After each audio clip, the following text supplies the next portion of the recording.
Imagine being punished for slowing down because your hands were bleeding. Imagine hearing screams echo across the fields while everyone pretended not to listen. On plantations across the Americas, punishment was not occasional. It was a system, a machine of fear designed to break the human spirit. Some punishments were public, some were secret, some were so horrifying that survivors carried the scars for the rest of their lives. Tonight, we uncover the true stories of the brutal punishments used on plantations and the people who somehow survived them. Plantation owners depended on forced labor to build enormous wealth: cotton, sugar, tobacco, rice. Every crop demanded exhausting labor from sunrise to darkness. But maintaining plantations required more than work. It required terror. Enslaved people were constantly watched by overseers whose job was simple: force productivity through violence. Even the smallest acts could trigger punishment. Working too slowly, speaking back, trying to rest, learning to read, running away, or simply looking disrespectful. Punishment became a daily reality. Formerly enslaved survivor Frederick Douglass later described hearing horrifying screams from people being whipped nearby during his childhood. He wrote that the sound stayed with him forever. The whip was the most common weapon of punishment. Many overseers carried long leather whips made from braided animal hide. Some were specially designed to tear skin apart. Victims were often tied to wooden posts, fences, or trees before being whipped publicly in front of others. The public nature of these punishments was intentional. Plantation owners wanted fear to spread through everyone watching. Some punishments lasted until the victim collapsed unconscious. Former enslaved man Solomon Northup described brutal whippings in his memoir, 12 Years a Slave. He recalled skin being ripped open while overseers continued striking without mercy. Salt water was sometimes poured into wounds afterward, not to heal them, but to increase the pain. Some victims could not work for weeks. Others never fully recovered. For people accused of trying to escape, punishments became even more severe. Iron collars were locked around the neck. Some collars included long metal spikes that prevented people from lying down comfortably or moving through forests unnoticed. Heavy chains were attached to ankles for days, sometimes weeks. One survivor described sleeping upright because the iron collar dug painfully into his neck whenever he tried to rest. These devices were designed not only to restrain, but to humiliate. Plantation owners wanted visible reminders of punishment everywhere. Sugar plantations were among the deadliest places in the Atlantic slave system. The work was relentless, cutting razor-sharp cane for endless hours beneath crushing heat. Inside boiling houses, giant vats of burning sugar syrup created unbearable temperatures. Accidents were common. Punishments were brutal. On plantations throughout the Caribbean and parts of South America, enslaved workers often faced extreme violence if production slowed. Historical records describe people being whipped for exhaustion or collapsing from heat.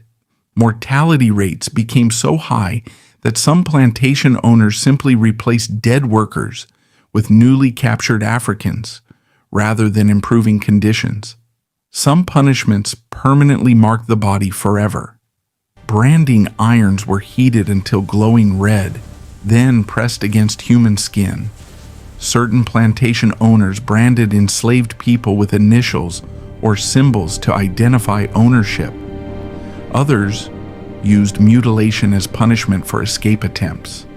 Historical documents from parts of the Americas describe ears being cut, fingers broken, or severe injuries intentionally inflicted to discourage rebellion. These acts were meant to destroy hope. But despite everything, resistance never disappeared.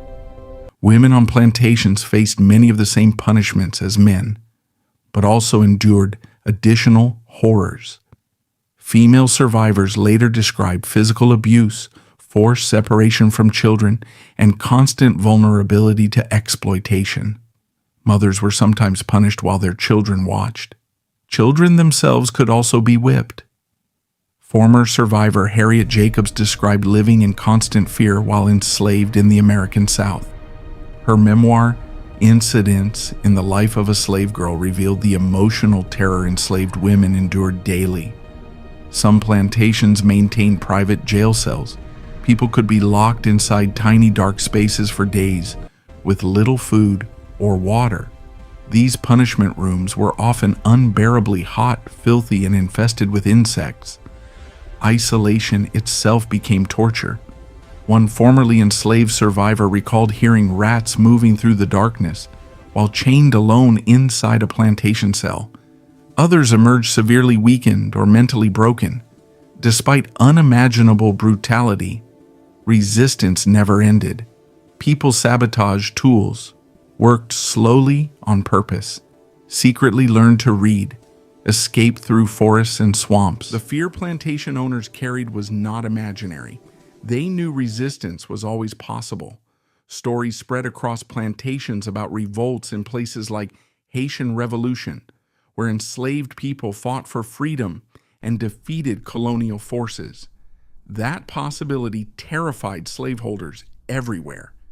Physical punishment was only part of the system. Plantations also relied on psychological control. Families were separated through slave sales. People lived under constant uncertainty. At any moment, a parent, child, husband, or wife could disappear forever. This fear haunted entire communities. Many survivors later described emotional wounds that lasted long after slavery itself ended.